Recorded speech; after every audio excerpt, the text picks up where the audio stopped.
यह dictation 5 second के बाद शुरू होगी।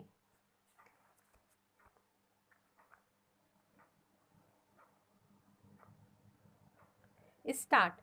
अध्यक्ष महोदय, मैं राष्ट्रपति जी के भाषण पर धन्यवाद के प्रस्ताव पर समर्थन करने के लिए खड़ा हुआ हूँ, किंतु बहुत बात ऐसी है जो उनके भाषण में नहीं आई है। यह बातें आ भी नहीं सकती थी क्योंकि समय का अत्यंत अभाव था। इस संबंध में मैं भी बहुत कुछ कहना चाहता हूँ, किंतु समय का अभाव मेरे पास भी है, इसलिए मैं सबसे पहले मुख्य बातों पर ही अपने विचार प्रकट करना चाहूँगा। पैरा। सबसे पहली बात जो मैं इस सदन के सामने रखना चाहता हूँ वह देश की रक्षा से संबंधित है।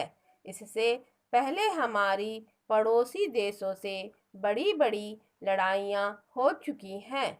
इन लड़ाइयों के फलस्वरूप हमारे देश के कई भागों को उन्होंने अपने कब्जे में रखा हुआ है, किंतु हमारी सरकार ने उन्हें हटाने के लिए कोई प्रयत्न नहीं किए हैं, केवल बातें ही बातें चलती हैं। मैं चाहता हूं कि इस बारे में भी सदन की पूरी स्थिति स्पष्ट होनी चाहिए।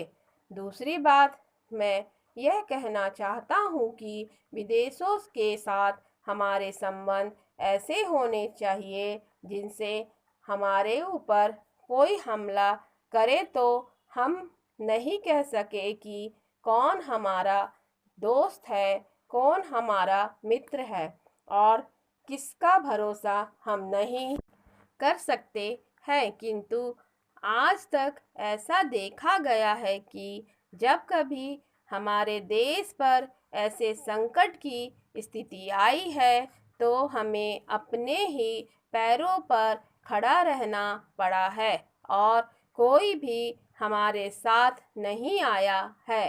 जिन देशों के हम मित्र कहते हैं उन्होंने कुछ ऐसी व्यवस्था कर रखी है जिससे भय लगता है। ऐसे मित्र देशों के जहाजी बेड़े भी हमने हिंद महासागर में बढ़ते हुए देखे।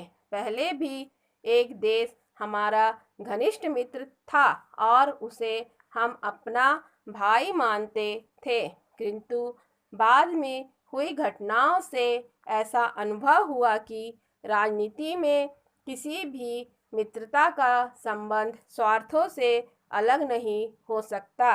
इसलिए मेरा अनुरोध है कि सभी लिहाज वाली बातों को छोड़कर हमें अपनी सुरक्षा की व्यवस्था का पूरा ध्यान रखना चाहिए। पैरा। इससे अतिरिक्त मैं यह भी कहना चाहता हूँ कि हमें अपनी नीति को बनाए रखना चाहिए तथा छोटे बड़े सभी देशों के साथ अपने संबंध मैत्रीपूर्ण रखने चाहिए। कभी कभी देखा गया है कि इस संबंध में हमारी सरकार बिल्कुल एक तरफा निर्णय ले लेती है, जिससे ऐसे देशों के साथ संबंध कायम रखने में कठिनाई होती है। स्टॉप।